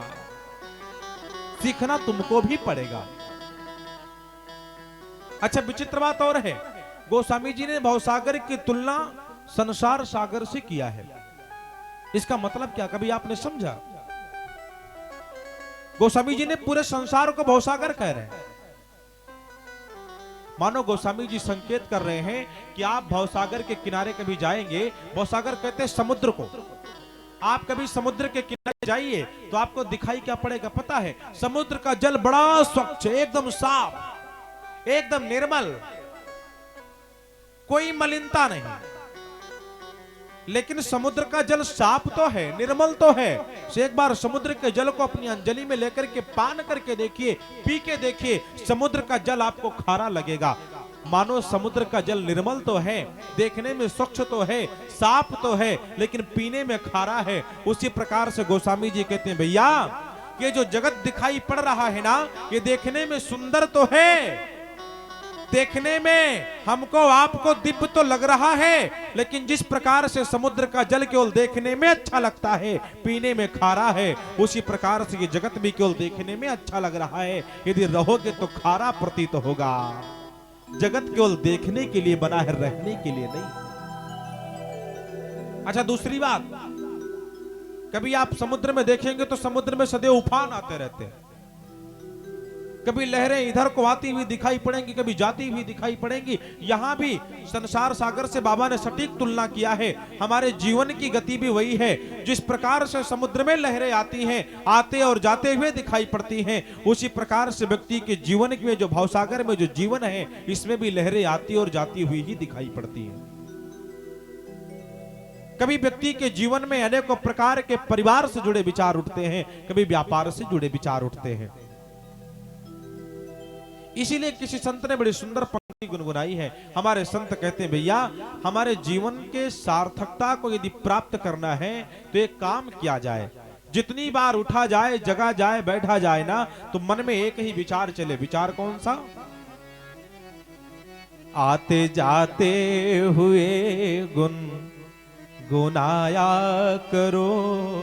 जितनी बार निकलिए, भीतर प्रवेश करिए, घर से निकल करके बाहर जाइए, तो एक विचार हो। बाबा ने कहा, आते जाते हुए गुनगुनाया करो, राम बोला करो, राम गाया करो, राम बोला करो, राम गाया करो।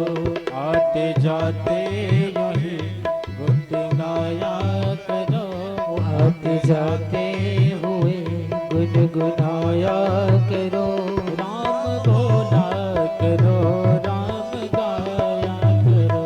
राम बोला करो, राम गाया करो।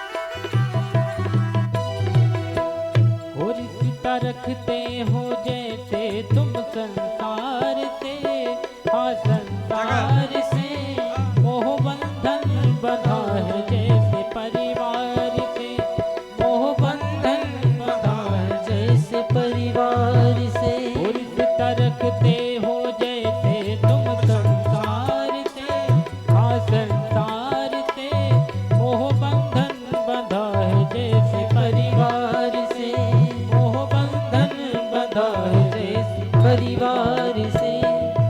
और ऐसे उनसे भी रिश्ता निभाया करो, ऐसे उनसे भी रिश्ता निभाया करो। राम बोला करो, राम गाया करो, राम बोला करो, राम गाया करो। वो आते जाते यूं ही गुनगुनाया करो, आते जाते यूं ही गुनगुनाया करो, राम बोला करो, राम गाया करो। राम बोला करो, राम गाया करो।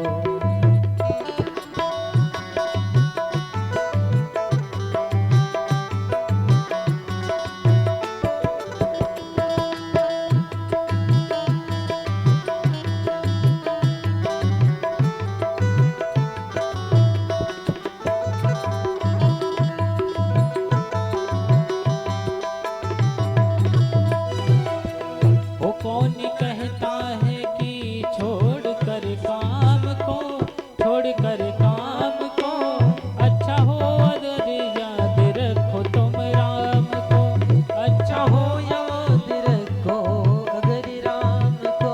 वो कौन कहता है कि छोड़ कर काम को, छोड़ कर काम को, अच्छा हो अगर याद रखो तुम राम को, अच्छा हो अगर याद रखो तुम राम को। वो अच्छा हो अगर याद रखो तुम राम को। वो सुख दुख में उसे ना भुलाया करो, सुख दुख में उसे ना भुलाया करो। राम बोला करो, राम गाया करो, राम बोला करो, राम गाया करो। वो आते जाते यूं ही गुनगुनाया करो, आते जाते हुए गुनगुनाया करो,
दुनिया उजड़ जाएगी।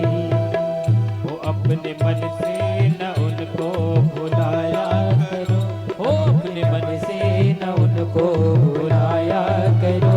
राम बोला करो, राम गाया करो, राम बोला करो, राम गाया करो। वो आते जाते यूं ही गुनगुनाया करो, आते जाते हुए गुनगुनाया करो। वो आते जाते यूं ही गुनगुनाया करो, आते जाते हुए गुनगुनाया करो। राम बोला करो, राम गाया करो, राम बोला करो, राम गाया करो। आते जाते हुए गुनगुनाया करो, आते जाते यूं ही गुनगुनाया करो। राम बोला करो, राम गाया करो, राम बोला करो, राम गाया करो। राम बोला करो, राम गाया करो। आते जाते हुए गुनगुनाया करो, राम बोला करो, राम गाया करो। हमारे आपके जीवन का जो सार्थक तत्व है केवल राम है माई बाप, केवल राम। इसीलिए गोस्वामी जी ने कहा कि भव सागर चाह पार जो पावा, जो इस भव सागर से पार जाने का इच्छुक है, एक मार्ग है केवल राम कथा ताका दृढ़ नावा। कोई नौका है तो केवल राम जी की नौका, राम जी का नाम, राम जी की कथा, राम जी की कृपा। ये परिवार नहीं है, व्यापार नहीं है। श्री गोस्वामी जी यहीं से कथा को एक मोड़ देते हैं और गोस्वामी जी आरंभ करते हैं, एक चौपाई को गाते हैं। एक बार की बात है, त्रेता युग माही शंभु गए कुं भज ऋषि पाई। बाबा कहते हैं कि एक बार त्रेता का युग है। अच्छा, ये नहीं कहते कि कौन से त्रेता की बात है, ये नहीं कह रहे। क्यों? क्योंकि रामायण सतकोटि अपार। ये रामायण कोई एक रामायण नहीं है, रामायण सतकोटि अपारा, 100 करोड़ रामायण है। नाना पुराण निगमागम सम्मितम यदा। राम जी के अवतार भी केवल एक अवतार नहीं हुआ माई बाप, केवल एक ही राम नहीं आया है। इसी रामचरितमानस में कई राम के वर्णन है। महादेव ने माता पार्वती को जब सुनाना शुरू किया तो महादेव ने भी कहा, देवी एक राम तो राजा दशरथ के बेटे हैं, राम एक वो राम। बोले कौन से? कहा अवधेश कुमार, तिन कर चरित विदित एक राम तो दशरथ का बेटा है। तो इसे पार्वती जी रुक गए, बोले मुझे इसी राम की चर्चा सुननी।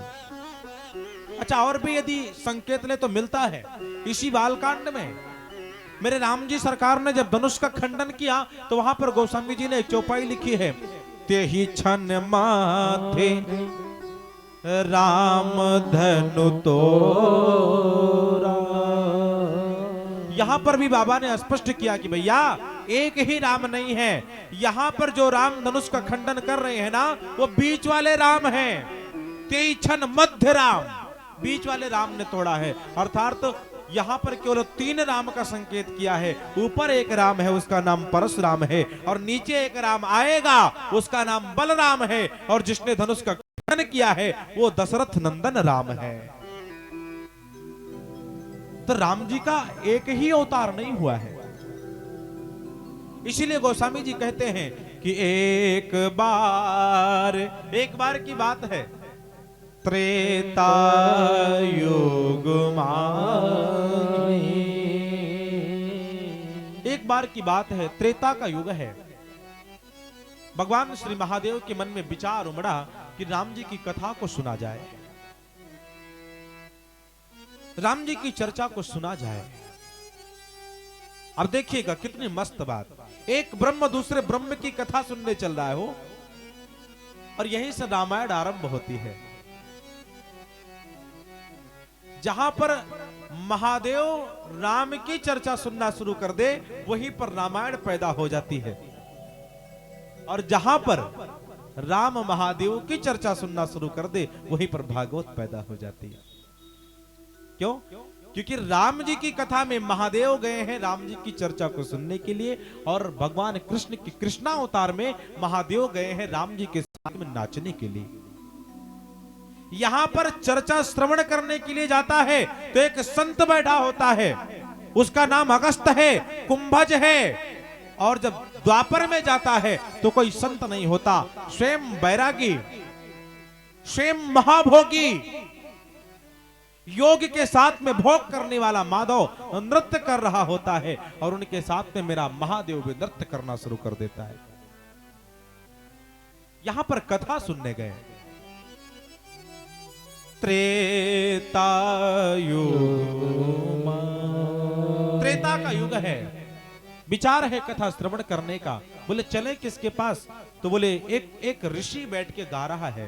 बोले कहां पे, कौन है? तो महादेव के मति में विचार आया, कुंभज ऋषि पानी। अच्छा यहां पर समझिएगा, गोस्वामी जी यदि चाहते तो अगस्त जी का नाम अगस्त लिखते, सीधे कुंभज क्यों लिख रहे हैं?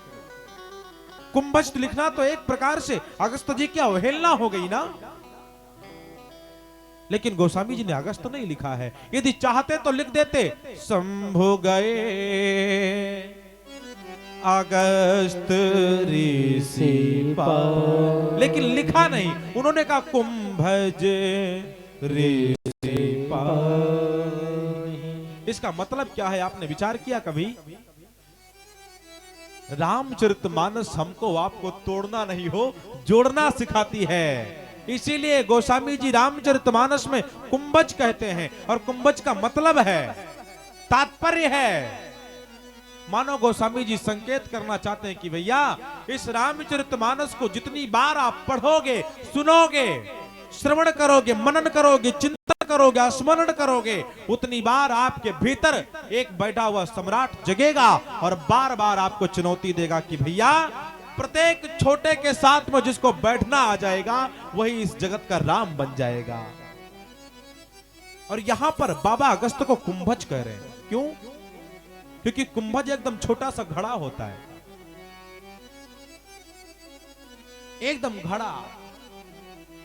मानो गोस्वामी जी कह रहे राम जी की कृपा जिस पर होती है ना, तो वो घड़ा जिसमें केवल 2-4 लीटर पानी आते हैं, यदि राम जी की कृपा हो गई तो साधारण से घड़े में भी समुद्र पैदा हो जाया करता है। कहां साधारण सा घड़ा और कहां राम कथा रूपी विशाल समुद्र रूपी गाथा बैठ करके कुंभज गा रहे हैं। क्यों? क्योंकि राम जी की कृपा हो गई, राम जी की करुणा हो गई। और जब राम जी कृपा कर देते हैं तो असंभव को संभव बना देते हैं। जो नहीं होने वाला है वही हो जाए, तभी समझना चाहिए कि राम जी की कृपा हो गई। मैं आपको सच बताऊं, प्रयाग की भूमि पर हम बैठे हैं, मुझे नहीं लगा कि हम प्रयाग आ पाएंगे, क्योंकि ये कथा जो आज आरंभ हुई ये परसों ही आरंभ होनी थी, परसों आरंभ होनी थी। लेकिन थोड़ा सा स्वास्थ्य अस्वस्थ हो गया, और आपको मैं सच बताऊं स्वास्थ्य कुछ ज्यादा ही अस्वस्थ हो गया। मुझे लगा कि अब ये कथा मैं नहीं गा पाऊंगा, लेकिन उसके बाद भी अंदर एक हिम्मत जैसी आई। मैंने डीएम भैया को फोन किया और मैंने इनसे कहा कि मुझे लगता है कि थोड़ा मुझे एक दिन रुक करके आना चाहिए। उन्होंने कहा कोई बात नहीं, आप रुक के आइए। राम जी की कृपा हो गई, मैं स्वस्थ हो गया, मैं आ गया यहां तक। जो ना होने वाला हो वो हो जाए। यहां पर मुझे लगा कि मैं प्रयाग नहीं जा सकता, लेकिन राम जी खींच करके ले आए, तो मुझे मानना चाहिए कि मेरे ऊपर राम जी की प्रत्यक्ष कृपा हो गई राम जी की कथा को गाने के लिए। यही राम जी की कृपा है। राम जी सामने आकर के बैठ करके नहीं बताते, वो आभास करवाते हैं, अनुभव करवाते हैं, अनुमान होता है बस। जिस प्रकार से नारायण है तो लेकिन दिखाई नहीं पड़ता, उसी प्रकार से राम जी की कृपा भी है, दिखाई नहीं पड़ती। नारायण भी आभास करने की एक क्रिया है और नारायण की कृपा भी अनुभव, आभास, मनन करने की एक क्रिया है। गोस्वामी जी कहते कि महादेव जी चले हैं कहां? कथा सुनने के लिए, और साथ में कौन है? माता सती जा रही हैं। आज व्यास आसन पर बैठे हुए बाबा कुंभज ने देखा कि सामने महादेव आए। व्यास गद्दी पर बैठे बैठे महादेव को नमन किया है। संग सती जग जननी भवानी, पूजे ऋषि अखिलेश्वर जानी। यहां पर आप जरा सावधान होकर के सुनिएगा, बड़ी विचित्र लीला यही थोड़ी दूर में होती है। हो महादेव जी गए हैं तो बाबा अगस्त ने महादेव को प्रणाम किया, और क्या समझ करके किया पता है? पूजे ऋषि अखिलेश्वर जानी। महात्मा पहचान गया कि सामने अखिलेश्वर आकर के बैठ गया, अर्थात तुम महादेव। प्रणाम किया है, वंदना किया, पूजन किया है, और महादेव ने भी प्रणाम किया। अब देखिएगा समावेश, महादेव श्रोता बनकर के गए, वो भी व्यास को प्रणाम कर रहे हैं, और व्यास पीठ पर बैठे हुए अगस्त जी महादेव को अखिलेश्वर जगत नियंता समझ के प्रणाम कर रहे हैं। और यहीं पर माता सती थोड़ा सा चकरा गई। नारी की मति, महादेव ने कहा सती प्रणाम करो। सती की मति नहीं काम कर रही है। विचार किया, श्रोता प्रणाम करे वो तो समझ में आता है, लेकिन वक्ता श्रोता को प्रणाम कर रहा है, ये मेरी मति से बाहर है। और सती का दिमाग जो है ना, ये काम करना बंद कर गया। महादेव ने एक बार कहा प्रणाम करो, लेकिन कहने के बार भी नहीं किया। इसीलिए कहते हैं विनाश काले विपरीत बुद्धि। संत ने कहा है जब नाश मनुष्य पर छाता है, पहले विवेक मर जाता है। जब व्यक्ति के विनाश का समय करीब आता है, तब उसका विवेक जो है ये काम करना बंद कर देता है।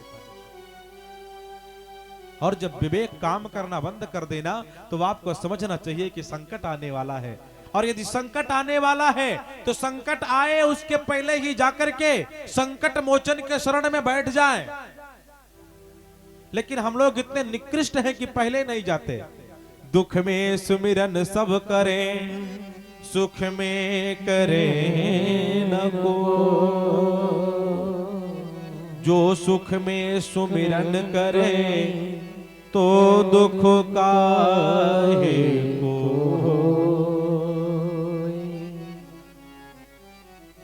व्यक्ति को जब जगत में ठोकरें लगती हैं, तब उसको नारायण याद आता है। दुखों से जो ठोकर खाई न होती, प्रभु की मधुर याद आई न होती। न दिखते तुझे जगत के ये शुभ रंग न्यारे, न लगते तुझे राम प्राणों से प्यारे। जब जगत की ठोकर लगती तब व्यक्ति को राम प्रिय लगता है। महादेव ने कहा सती प्रणाम करो। प्रणाम नहीं किया। मन की व्यथाएं बढ़ी हैं, मन भटक रहा है, कथा में नहीं लग रहा है। महादेव का मन कथा में लगा, लेकिन सती का मन नहीं लगा। मन भटका है, मनः चंचला भवत। ये मन दौड़ता रहता है, ठहरता नहीं है। कथा विराम हुई, महादेव जाकर के विश्राम कर रहे हैं। सती को यहां भी समझाया, लेकिन सती नहीं मानी। लंबे समय तक महादेव बैठ के कथा श्रवण करते रहे। एक दिन महादेव उठे, जगे और गए कुंभज के पास। बोले बाबा जरा अनुमति चाहता हूं, जाने की इच्छा है, कैलाश सुना पड़ा है। बाबा अगस्त रोक लेते, महादेव रुक गए। आज चाहूं, आज भी रुक गए। एक दिन महादेव गए, बोले बाबा अब तो अनुमति दे दीजिए। रही मन रसिक रसिक की बातें, रसिक बिना को समझ सके ना। खग समझे खग ही की भाषा, महादेव के अंतर आत्मा के भाव को बाबा अगस्त समझते हैं और अगस्त के भाव को महादेव, लेकिन सती कुछ नहीं जान पा रही। एक दिन महादेव गए और जाकर के प्रणाम किया और विनती करके अनुमति मांगी है। अपने कैलाश की तरफ चले हैं, साथ में माता सती हैं कि मुनिशन विदा मांगे त्रिपुरारी, चले भवन संग दक्ष कुमारी। मुनिशन विदा मांगे त्रिपुरारी, चले भवन संग दक्ष कुमारी। मुनिशन विदा मांगे त्रिपुरारी, चले भवन संग दक्ष कुमारी। मुनिसन विदा मांगे त्रिपुरारी, चले भवन संग दक्ष कुमारी। चले भवन संग दक्ष कुमारी, चले भवन भवन संग दक्ष कुमारी।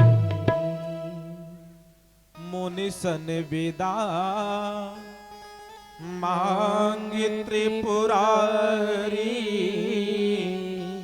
चले भवन संग दक्ष कुमारी। अच्छा, अब आप परिवर्तन देखिएगा, इतनी ही देर में कितना बड़ा परिवर्तन हो गया हो। जब महादेव कथा श्रवण करने के लिए गए तो उन्हीं माता सती के लिए गोस्वामी जी ने क्या लिखा है? संग सती जग जननी भवानी। जब माता कथा सुनने के लिए जा रही हैं तब गोस्वामी जी लिखते हैं संग सती जग जननी भवानी। माता सती के लिए जग जननी की उपाधि, भवानी की उपाधि, शक्ति भक्ति गरिमा और महिमा की उपाधि। लेकिन जब कथा को नहीं सुना, प्रणाम नहीं किया, वापस लौटी तो उपाधि बची क्या? उपाधि कट गई।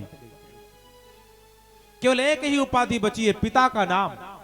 गए तो संग सती जग जननी भवानी, और जब वापस लौटी कथा को ना सुन करके, प्रणाम ना करके, शंका लेकर के, तब उनके नाम में क्या बचा?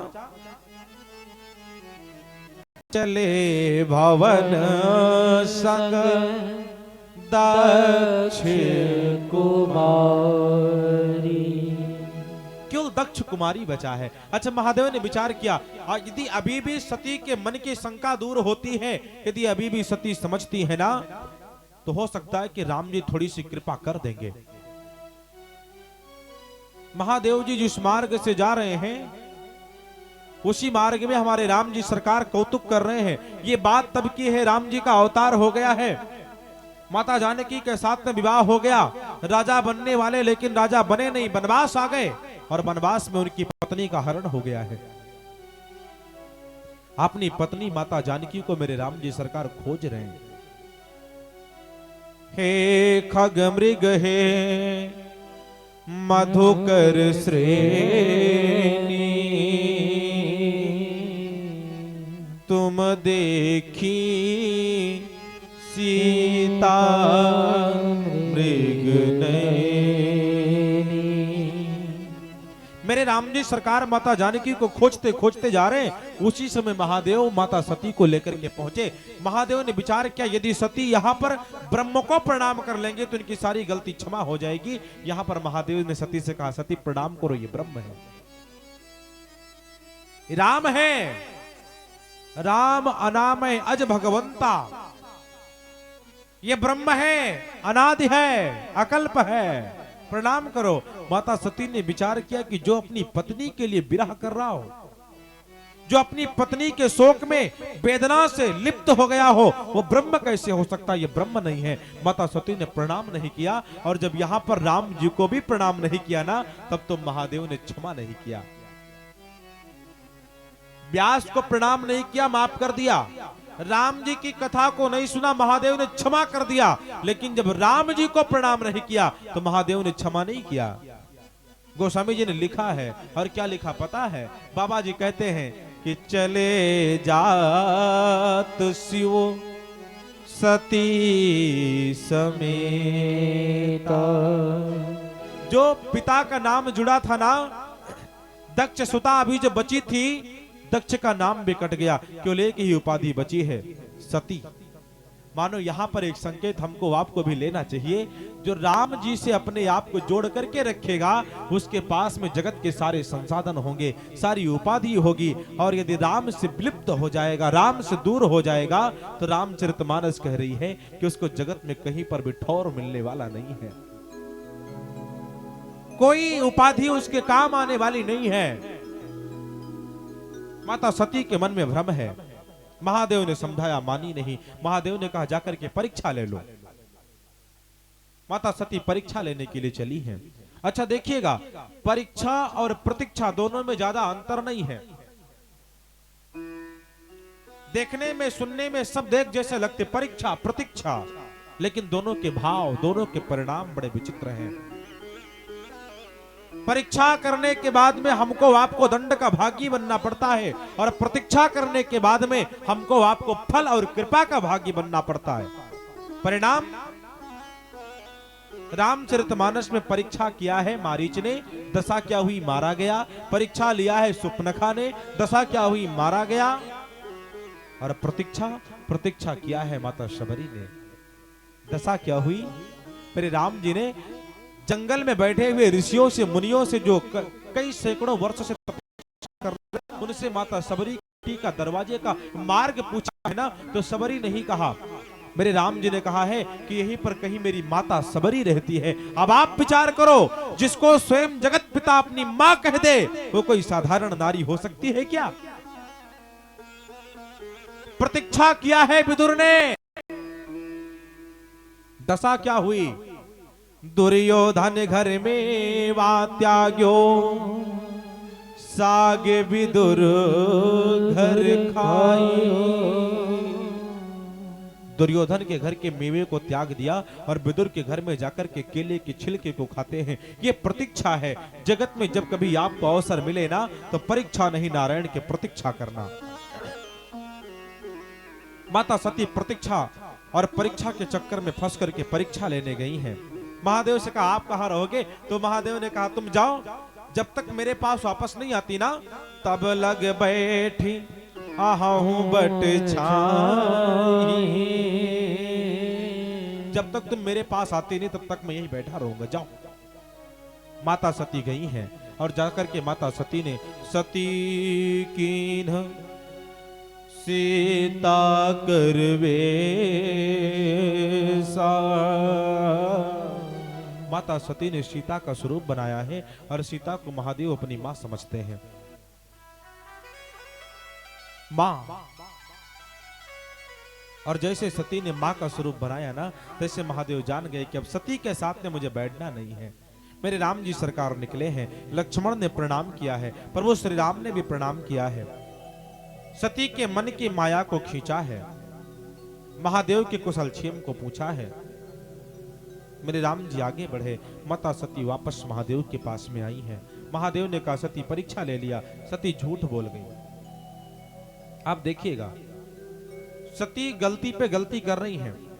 कथा को नहीं सुना, एक गलती, व्यास को प्रणाम नहीं किया, दूसरी गलती, राम जी को प्रणाम नहीं किया, तीसरी गलती। महादेव ने विचार किया कि यहां तक माफ कर दूंगा, परीक्षा ले लिया, चौथी गलती, परीक्षा में मां बन गई, पांचवी गलती, और छठवीं गलती कर दिया। महादेव ने कहा कि परीक्षा ले लिया, तो सती ने झूठ भी बोल दिया, और झूठ बोलने को रामचरितमानस बहुत बड़ा पाप कह रही है। माता सती ने झूठ बोला, बोले कोई परीक्षा नहीं लिया।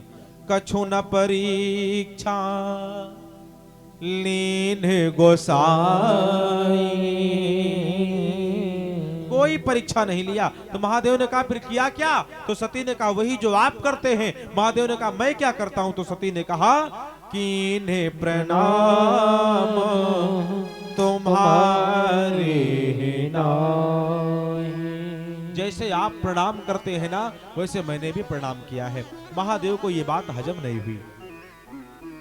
नहीं, सती ऐसा नहीं कर सकती। वो सती जो बार बार मेरे कहने पर प्रणाम नहीं कर सकती, वो मेरे ना रहने पर प्रणाम कैसे करेगी? महादेव को यह बात हजम नहीं हुई। और महादेव ने अपने नेत्र को बंद किया है। तब शंकर देखे हो धरि ध्यान,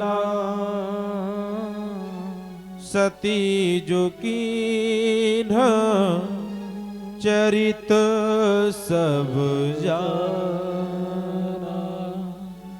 महादेव ने अपने नेत्र को बंद करके समाधि में माता सती ने जो भी किया सब जान गए। महादेव ने देखा कि सती ने मां का स्वरूप बनाया। महादेव ने विचार किया कि अब सती मेरी बगल बैठने वाली नहीं है। क्यों? क्योंकि मां का आसन सदैव सामने होता है और पुत्र का आसन या तो मां की गोदी में होता है या तो सामने। और सती अब मेरी पत्नी नहीं रही, अब तो मां बन गई और सती बगल नहीं बैठेगी, सामने बैठेगी। श्री गोस्वामी जी कहते हैं माता सती को सामने महादेव ने आसन दिया है। सन्मुख शंकर आसन दीन्हा, सामने माता सती को बैठाया है। श्री गोस्वामी जी कहते हैं महादेव समाधि में बैठे, समाधि से जगते हैं। राम राम ते सुमिरन की, जगने के बाद में राम राम राम, केवल राम राम का उच्चारण किया। लगे कहन हरि कथा रसाला, दक्ष प्रजेश भय होते ही काला। प्रजापति दक्ष जो है सती के पिता, उनको प्रजापति की उपाधि मिली है। घर में एक यज्ञ कर रहे हैं, यज्ञ का नाम बृहस्पति सौ नामक यज्ञ है। महादेव के पास में निमंत्रण नहीं आया, माता सती बिना निमंत्रण के गई हैं। पति के नाम का कोई भाग नहीं पाया, अपने तन का परित्याग किया है। प्रजापति यज्ञ के दक्ष यज्ञ को विध्वंस किया गया। महादेव ने जाकर के दक्ष के धड़ में बकरे के सर को लगा करके जीवंत किया है। माता सती ने मरते मरते एक वरदान मांगा है। सती मरत हरे सन बरु मांगा, जन्म जन्म शिव पद मरते मरते तन का परित्याग करते करते एक वर मांगा है, महादेव मेरा दूसरा जन्म हो तो आपके शरण में हो। महादेव ने वो वरदान दिया है और दूसरा जब जन्म हुआ है, जन्मी जाए हिमाचल गेहा, हिमाचल राज के घर में जाकर के पार्वती के तन में प्रकट हुई है। और उसके बाद में किस प्रकार से महादेव ने देवी पार्वती के साथ में अपने विवाह को संपन्न किया है। महादेव राम जी की चर्चा को आगे बढ़ाते हैं। ये सारी चर्चा हमारे आपके बीच में कल की बेला में पुनः प्रवाहित होगी, क्योंकि समय जो कथा का निर्धारित किया गया है ये किया गया 2 बजे से 5, 2 से 5 है ना। और अच्छा भी है प्रयाग की भूमि पर बैठ कर क्या हम लोग सूर्यास्त के पहले पहले राम जी की चर्चा का गायन कर ले। तो कल से हम लोग ठीक 2 से 5 बैठेंगे। आज प्रथम दिवस हम लोग बैठे और अपने जरा साउंड वाले भैया से हमें आग्रह करूंगा कि थोड़ा सा कल, क्योंकि स्वास्थ्य भी कुछ अस्वस्थ है, तो जब जरा मन का मिल जाएगा तो बड़ा आनंद आएगा। तो कल से हम लोग 2 से 5 विराजेंगे और बैठ करके दिव्य राम जी सरकार की पावन चर्चा का रसास्वादन करेंगे। किस प्रकार से भगवान महादेव ने देवी पार्वती के साथ का विवाह किया और राम जन्म कर हेतु अनेका, और राम जी के अवतार के कितने कारण हैं, राम जी का अवतार क्यों हुआ है, ये सारी चर्चा हमारे आपके बीच में कल की बेला में पुनः प्रवाहित होगी। और मैं सबसे विनम्र आग्रह करूंगा कि सब लोग कल पुनः बैठेंगे। वैसे मैं देख रहा हूं यहाँ पर जितने लोग बैठे हैं, हमारे विद्वत, हमारे संत समाज बैठे हैं, इधर हमारे आचार्य बंधु बैठे हैं, हमारी माएँ बैठी हैं।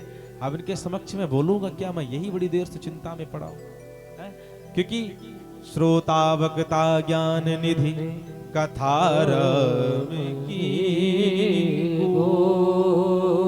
ये राम जी की कथा बड़ी गूढ़ कथा है। और श्रोता ही जब सामने विद्वत बन करके बैठा हो तो उसके समक्ष तो राम कथा कहने में, अच्छा एक बात मैं और बताऊं, श्रोता जितना विद्वत सामने बैठता है, वक्ता को उतने कथा कहने में बड़ा आनंद भी आता, बड़ा मजा भी आता है। इसलिए आप लोग जब सामने बैठेंगे तो मुझे बड़ा आनंद आएगा, बड़े बड़े आनंद की अनुभूति होगी। इसलिए मैं आप सबसे आग्रह करूंगा कि आप लोग कल से विनम्र मेरे अनुरोध को स्वीकार करके 2 से 5 यहाँ पर विराजेंगे और हम लोग प्रेम से बैठ करके राम जी की कथा का रसास्वादन करेंगे। सभी लोग 2 बार मेरे साथ प्रेम से बोलेंगे, उसके पश्चात हम लोग आरती की ओर आगे बढ़ेंगे। कि जय जय राम कथा, जय श्री राम कथा। ओ जय जय राम कथा, ओ जय श्री राम कथा, ओ जय जय राम कथा, ओ जय श्री राम कथा। ओ जिसे श्रवण कर मिट जाती है, जिसे श्रवण कर मिट जाती है, जिसे श्रवण कर मिट जाती है, जिसे श्रवण कर मिट जाती है। जन्म जन्म की व्यथा हो जय श्री राम कथा, हो जय जय जय राम कथा, ओ जय जय राम कथा, हो जय श्री राम कथा, कथा ओ जय श्री राम कथा, जय श्री राम कथा, जय श्री राम कथा। जिसे श्रवण कर मिट जाती है, जिसे श्रवण कर मिट जाती है, जिसे श्रवण की मिट जाती है, जन्म जन्म की व्यथा हो जय श्री राम कथा, जय हो जय जय राम कथा, जय जय राम कथा, जय श्री राम कथा, हो जय जय राम कथा, हो जय जय राम कथा, हो जय जय राम कथा, हो जय श्री राम कथा, हो जय जय राम कथा, हो जय श्री राम कथा। जिसे श्रवण कर मिट जाती है, जिसे श्रवण कर मिट जाती है, जिसे श्रवण कर मिट जाती है, कथा श्रवण कर मिट जाती है। जन्म जन्म की राघव! व्यथा हो जय श्री राम कथा, हो जय श्री राम कथा, जय जय राम कथा, हो जय श्री राम कथा, हो जय जय राम कथा, हो जय श्री राम कथा। सभी लोग यथा स्थान खड़े हो जाएंगे। जो भक्त हमारे अगल बगल वो भी जरा सामने आ जाएंगे और बड़े प्रेम बड़े भाव के साथ में हम लोग आरती को संपन्न करेंगे। हरि ओम चंद्रमा मनसो जात चक्षुः सूर्यो जायत श्रोत्राद्वायच प्राणस्य मुखोदग्निरजायत इदगुं हविः प्रजननं मे अस्तु दशभिर्गुं स्रवगणगुं स्वस्तयेः अग्निशनि प्रजाशनि पश्यनि लोकशन्यभयशनि अग्निं प्रजां बहुलां मे करोत्वन्नं पयोरेत तस्मात् दत्ता। ओ आरती श्री रामायण जी की, आरती श्री रामायण जी की, कीरत कलित ललित श्रीयती की, तीरथ कलित ललित सियपी की। ओ गावत ब्रह्मांडिक मुनि नाथ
ही की आरती श्री रामायण जी की कीरत कलित ललित श्रियपी की कीरत कलित ललित श्रियपी की ओ गावत संतत शंभु भवानी गावत संतत शंभु भवानी ओ अरुघट संभव मुनि विज्ञानी अरुघट संभव मुनि विज्ञानी ओ व्यास आदि कवि बरज बखानी व्यास आदि कवि बरज बखानी ओ व्यास आदि कवि बरज बखानी व्यास आदि कवि बरज बखानी काग बुतोंड करुण के ही की आरती श्री रामायण जी की ओ कीरत कलित ललित श्रियपी की कीरत कलित ललित श्रियपी की ओ कलिमल हरण विषय रस फीकी कलिमल विषय रस पीली ओ सुभग सिंगार मोहती जुबती की सुबह सिंगार मोती जुबती की दलन रोग भव मोरियमी की दलने रोगे भव मोरियमी की खाते माते सब विधि तुलसी की आरती श्री रामायण जी की ओ कीरत कलित ललित श्रियपी की आरती श्री रामायण जी की ओ कीरत कलित ललित श्रियपी की आरती श्री रामायण जी की ओ कर्पूरी गौरम करुणावतारम संसार सारम भुजगेन्द्रहारम सदा वसंतम हृदयारविंदे भावं भवानी सहितं नमामि त्वमेव माता च पिता त्वमेव त्वमेव बन्धु च सखा त्वमेव त्वमेव विद्या द्रविणं त्वमेव त्वमेव सर्वं मम देव देव आरति श्री रामायण जी की कीरत कलित ललित श्रियपी की ओ आरत श्री रामायण जी की कीरत कलित ललित श्रियपी की ललित श्रियपी की ललित श्रियपी की बोले श्री राघवेंद्र सरकार की आरार्तिक्यं समर्पयामि जलेन शीतलीकरणं महो पुष्पैः देवाभिवन्दनं महात्माभिवन्दनं मन्त्रपुष्पाञ्जलि हरिः ओम् यज्ञेन जयमयन्त देवास्तानि धर्माणि प्रथमान्यसन्नदेहनाकं महिमानः सचन्द्रचन्द्रपूर्वे साध्याः सन्ति देवाः हरिः ओम् एकदन्ताय विद्महे वक्रतुण्डाय धीमहि तन्नो दन्तिः प्रचोदयात् हरिः ओम् नारायणाय विद्महे वासुदेवाय धीमहि तन्नो विष्णुः प्रचोदयात् हरिः ओम् तत्पुरुषाय विद्महे महादेवाय धीमहि तन्नो रुद्रः प्रचोदयात् हरिः ओम् सर्वशक्त्यै च विद्महे कामाख्या देव्यै च धीमहि तन्नो शक्तिः प्रचोदयात्। हरिः ओम् अंजनी नंदनाय विद्महे वायुपुत्राय धीमहि तन्नो हनुमत् प्रचोदयात्। ॐ नानासुगन्धपुष्पाणि यथा कालोद्भवानि च पुष्पाञ्जलिर्मया दत्ता गृहाण परमेश्वर गृहाण जगदीश्वर। पुष्पै देवाभिवन्दनं मन्त्रपुष्पाञ्जलिं समर्पयामि। प्रार्थनापूर्वकं नमस्कारान् समर्पयामि। प्रणमोमि नमस्करोमि। पुराणपुरुषोत्तमाय नमः। श्रीमन्नारायणाय नमः। श्री अयोध्यानाथाय नमः। श्री जगदीश्वराय नमः। प्रेम से बोले श्री लक्ष्मी नारायण भगवान की।